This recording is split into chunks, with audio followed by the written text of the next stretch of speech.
Can't sleep? Don't want to sleep? Afraid to sleep? Are the windows closed? Are your doors locked? Did you check your closet? And under your bed? Maybe you should keep a light on in the hallway, just in case. Now settle in. Make yourself comfortable. Lay back. Close your eyes. And let me tell you a story. We've all experienced it to some degree or another, haven't we? Hearing voices in our heads, talking to ourselves, or maybe even someone else. For a few, it can be a debilitating condition. Some people think it is a latent psychic ability, and we're actually receiving thoughts from other people. And others think these voices are something else entirely, something much more sinister, and something we should be very afraid of. They hear voices. Dr. Evan Corning drove down the quiet, winding highway. The road climbed a bit with every mile. His ears felt the change in altitude. His daughter, Darla, reclined in the passenger seat. Evan couldn't tell if she was sleeping or not. She would often spend long stretches awake with her eyes closed. Those were the times, she told him, when she could hear the voices most clearly, when she could talk to them as well. "They're getting louder," she said, answering his unspoken question. "Is that good?" "That's what we're going to find out, sweetie," Evan told her. "I hope so," said the voice in his head. They were on their way to Kelly Manor, a unique institution specializing in the treatment of schizophrenia, schizoaffective disorders, and other related conditions, specifically those which caused people to hear voices in their heads. According to some studies, 1 in 100 people experienced auditory hallucinations, many of them in a fairly benign way. Others, like Darla, could not function in their daily lives. The voices were a debilitating distraction, sometimes so vivid that she had trouble distinguishing them from the real ones around her. Kelly Manor offered hope. They had a remarkably successful track record of helping people like Darla. Evan was a psychiatrist himself. It was a cruel irony that his own daughter was inflicted with this condition. But after all, it was his mother's lifelong battle with schizophrenia that had inspired him to go to medical school and specialize in psychiatry. He himself had experienced nothing beyond temporary bouts of depression, but the disorder tended to run in families. It had hit Darla hard from a very young age. As they drove on, the trees thinned until rocky meadows dotted with small herds of sheep surrounded them. He could see Kelly Manor in the distance now. It lived up to its name, resembling an old English estate surrounded by manicured gardens. The manor was an inpatient facility. Evan would be leaving Darla there. She'd stayed in various institutions before, sometimes for weeks at a time, but Evan was always nearby. For his own peace of mind, he had persuaded the chief of medicine at the facility to let him stay the night. Much of the staff lived on the grounds in a separate wing from the patients, and a room was waiting for him. Darla had told him she was looking forward to living at Kelly Manor. The voices very much approved. The wheels of the car crunched on the stone driveway as they pulled to the front of the building. A man in a three-piece suit was waiting for them. He looked to be in the 60s, on the short side, balding with an unkempt goatee and a bit of a pot-belly, upon which he rested the heels of his clasped hands. He smiled as they got out of the car. "Welcome, welcome," he said, as Dr. Corning and his daughter approached.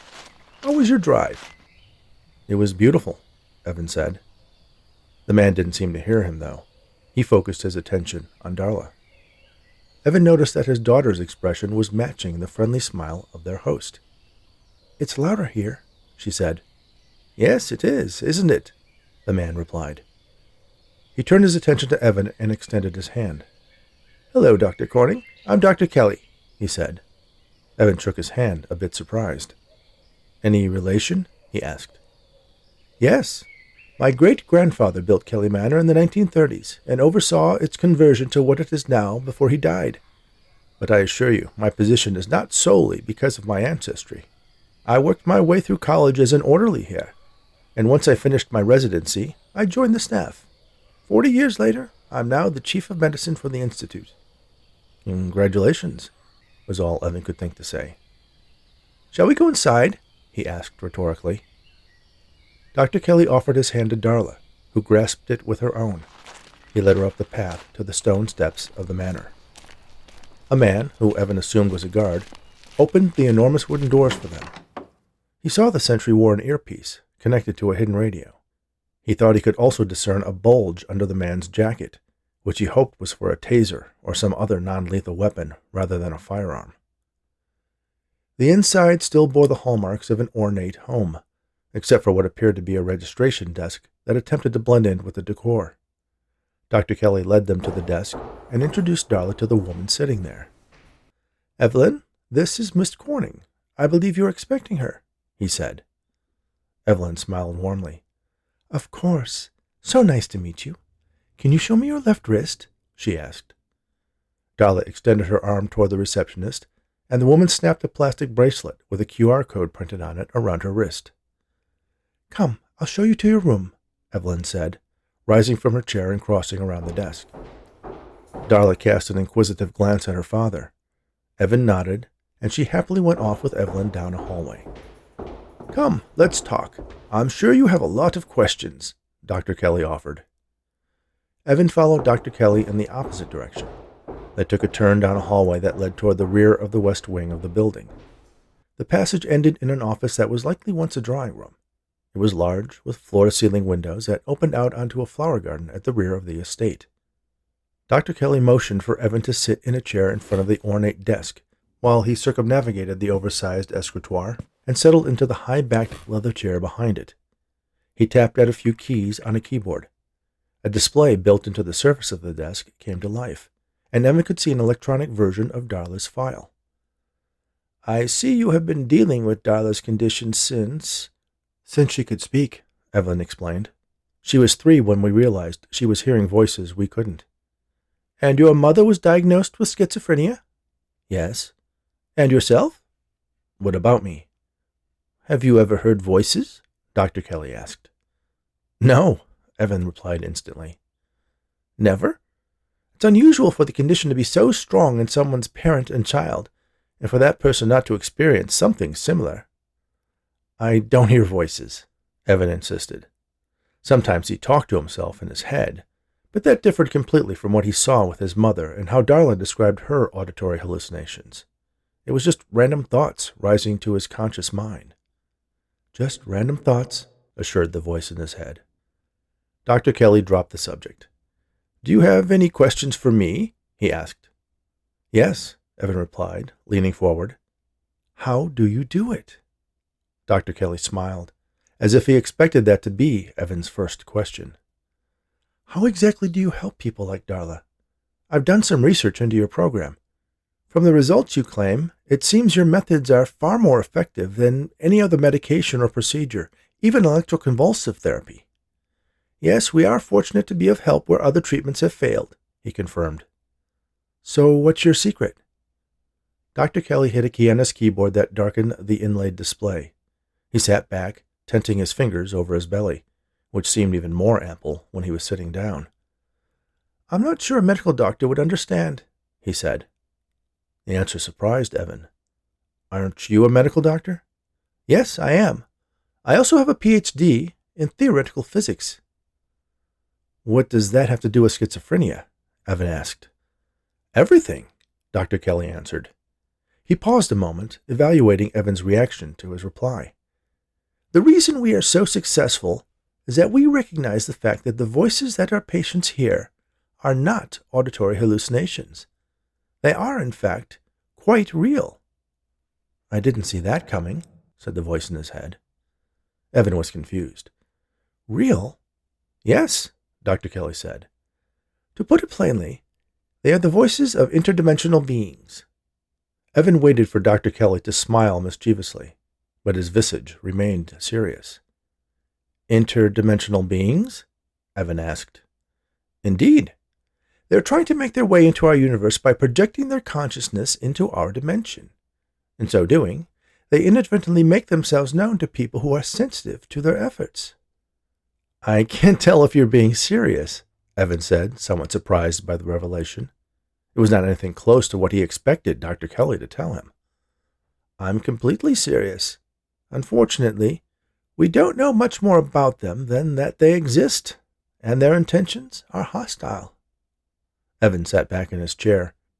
Was he really hearing this man, who led one of the most esteemed psychiatric facilities in the country, tell him that his daughter was hearing aliens?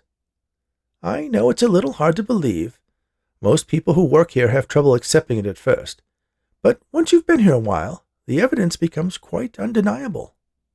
"It's utterly impossible to believe," Evan stated. "In fact, I think maybe I made a mistake bringing my daughter here. Maybe I should take her home." "That is your prerogative," Dr. Kelly said. "But perhaps you should sit in one of our group sessions before you decide," he suggested. "See for yourself." "See what?" "See how it works. How we battle the invaders." "That might be interesting," said the voice in his head. "Dr. Kelly, you have to realize that from where I'm sitting, you sound like a complete lunatic, and as a psychiatric professional, I despise the use of that word." Dr. Kelly smiled understandingly. "Let me tell you the history of Kelly Manor," he said. "Maybe once you have the full picture, you'll be more open to accepting the possibility that what I'm telling you is true." Evan relaxed. There was no way this man was going to convince him he was using patients suffering from auditory hallucinations to battle some interdimensional invasion. But he could also foresee that making a scene, storming through the facility to find Darla and taking her home, might be counterproductive. "All right," Evan conceded. "I'll listen." "Splendid," Dr. Kelly said. He rose from his chair and crossed to a wall where several portraits hung. "As I mentioned, my great-grandfather, Walter Kelly, who founded Kelly Manor, made his fortune during Prohibition, not as a bootlegger, I assure you. He was a purveyor of non-alcoholic tonics, then expanded the business into more traditional pharmaceuticals. His wife, much like your mother and daughter, suffered from a severe case of schizophrenia. He built this estate, far away from the noise and pollution of the city, hoping its isolation would help her. What he found, however, was that it had quite the opposite effect. The voices she heard became louder. This intrigued Walter. It was mere coincidence that led him to discover that other schizophrenics also experienced an amplification of the voices in their heads when they visited the manor. He recruited various doctors and scientists to investigate the phenomena. They were unable to discover what about this particular location affected these patients, but they did discover that the voices were saying similar things." Evan perked up when Dr. Kelly said that. "Well, that's interesting," said the voice in his head. "What kind of similar things?" he asked. "The best description came from my grandfather when he was freshly returned from World War II. He said it sounded like battlefield missives, adjustments in plans, changes in strategy. That's when Walter realized the voices were those of people planning to invade us. At first, since radio was just reaching its heyday at that point, he assumed it was secret radio transmissions on a frequency that some people could receive in their head by some physiological means. He thought there was an army of Nazis hidden among us, planning to take us over from within." "That's ridiculous," Evan commented. "Yes, looking back you can make that assessment. But remember, after World War II, there were German scientists from multiple disciplines finding asylum in other countries. Rumors of Nazis escaping with the help of friendly governments, including ours, and, of course, Hitler's fascination with the supernatural, were rampant. It was easy to believe that they were planning some sort of invasion using a communication technology that, when detected, was written off as mental illness. Grandfather was absolutely right about it being an invasion, but he was completely wrong about it being the Nazis. He just didn't have the technology available to reveal the truth. It was the dawn of the atomic age that provided the answer, the discovery of different particles, and the invention of machines that could detect them. I became interested in the notion that there could be some sort of radiation involved. I went back to school to study physics, and read as much science fiction as I could get my hands on." "Science fiction?" Evan asked. "Oh, yes. Authors of speculative narratives are the ones to look to for thinking outside the box. To make a long story short, what I discovered was that there are emissions of various impossible particles emanating from different spots on the Earth. And one of those locations is right here at Kelly Manor. I believe it is a breach site, a place where the interdimensional beings have found a weakness in the barrier between our universes, and are trying to force it open so they can pass through. Evan stared at Dr. Kelly. So that they can pass through? Asked the voice in his head. Of course, it's one thing for me to tell you all this, but I think you'll better understand if I show you. Show me what? Show you the interdimensional beings forcing their way into our universe, of course. Dr. Kelly consulted his watch, then waved for Evan to follow him as he led his guest out of the office and down the hallway that joined the two wings of Kelly Manor. The patient area wasn't too different from the staff side. There were digital locks on the doors, but other than that, it maintained the early 20th century charm of the rest of the stately home. They entered a large room. This one was mostly empty, except for a circle of antique upholstered chairs, arranged around a strange device that looked like a 2-foot steel sphere resting on a pedestal, with wires connecting various points on its surface to different protuberances on the stand. Half a dozen men and women of varying ages occupied some of the chairs. Evan was relieved to see that Darla was not among them. "Are we ready?" Dr. Kelly asked a woman wearing a pale yellow lab coat. "We're just getting started," she reported. Dr. Kelly approached the circle and took a seat. Evan sat down next to him. "Who's up today?"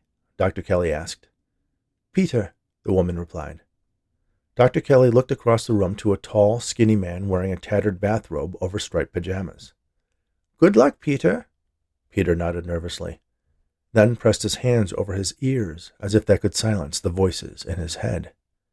The woman in the yellow lab coat approached the device in the center of the circle and tapped at a display on its side. It hummed to life. The sphere lit up with a bluish electronic glow. Evan could feel the hairs on his arms and the back of his neck tingling. Peter started shouting. "Stop it! Be quiet! Why are you doing this to me?" Then the glow around the sphere brightened to a blinding white. The hum grew louder. Evan raised a hand to shield his eyes. Then he saw it. A shimmering figure appeared next to Peter.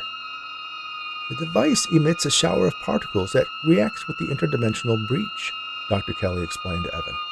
"That's what allows us to see them. We're viewing the interaction between the breach and the particles. Fascinating how it assumes the form of the being. They almost look human, don't they?"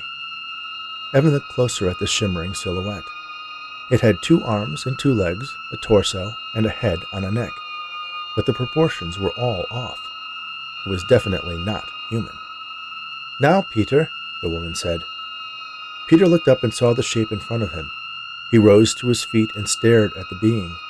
It seemed to stare back at him. He walked forward into the space the alien's interdimensional shadow occupied. The shimmering engulfed Peter. He arched his back and screamed. Then he collapsed to the floor.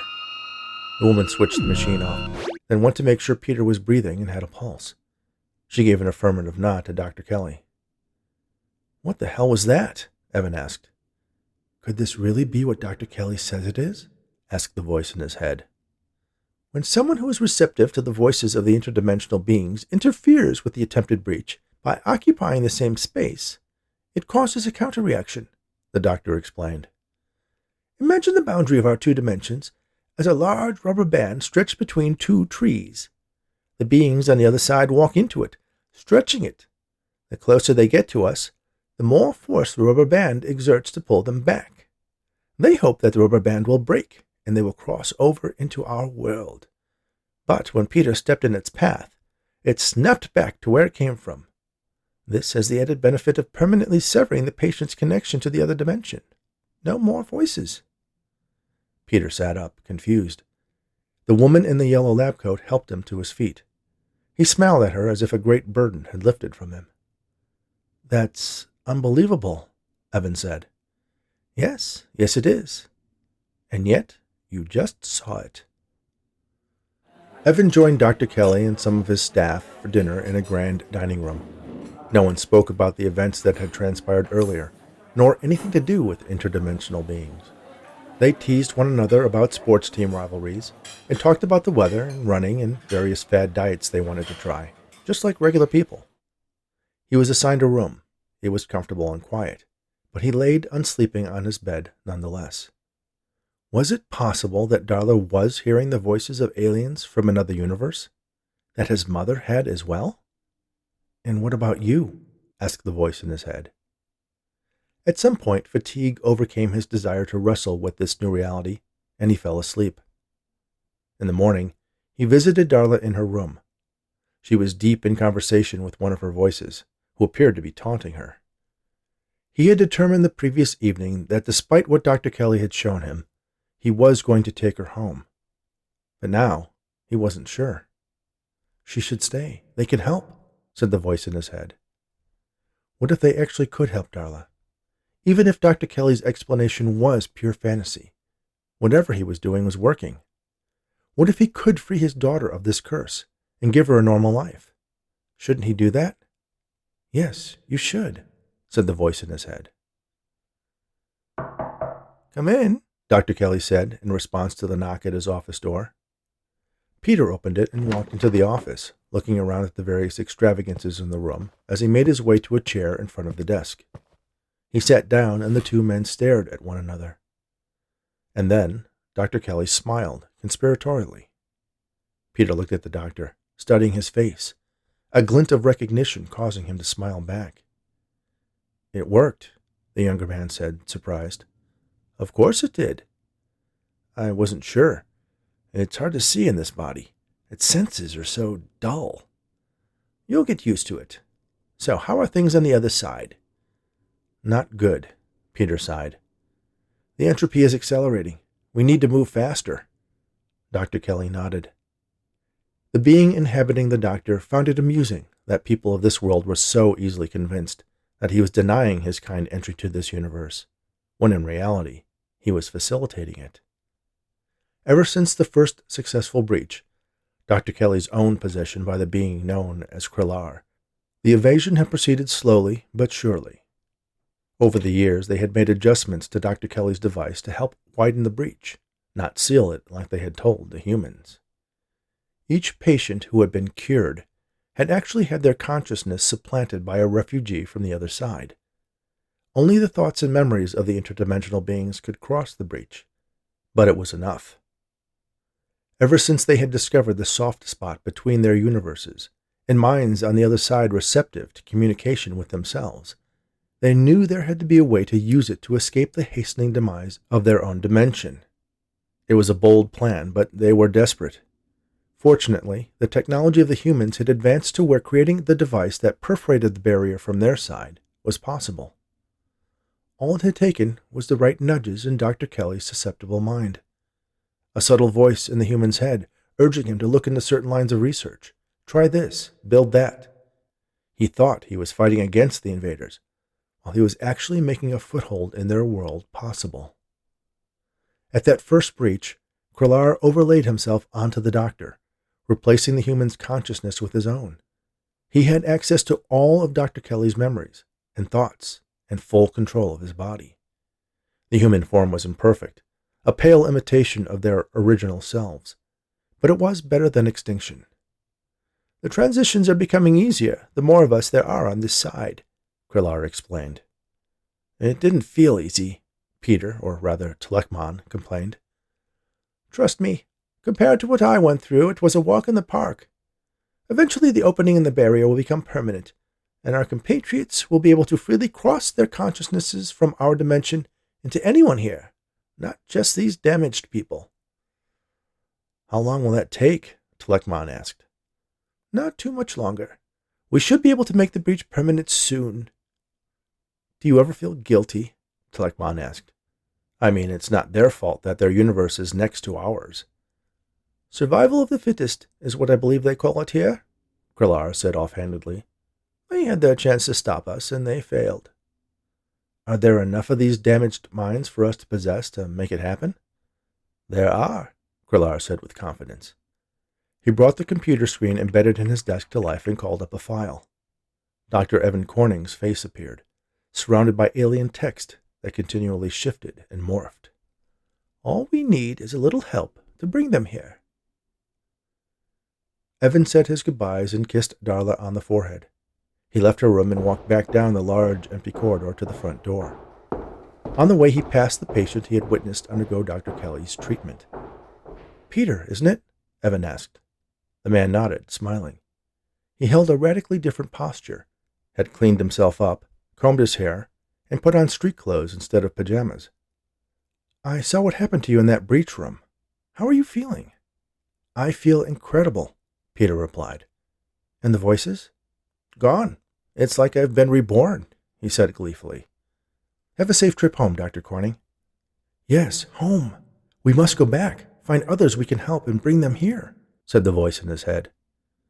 Evan walked toward the giant front doors, trying desperately to remember if Dr. Kelly had called him by name when they had witnessed Peter repel the invader. Dr. Corning stepped out into the bright, warm morning sun to his waiting car. A renewed sense of purpose and determination propelled him as he drove off, blissfully unaware of humanity's impending doom. "Quickly, we have so much to do," said the voice in his head. Thank you for listening to They Hear Voices, written especially for the Bedtime Stories for Insomniacs Fiction podcast by Rich Hosek.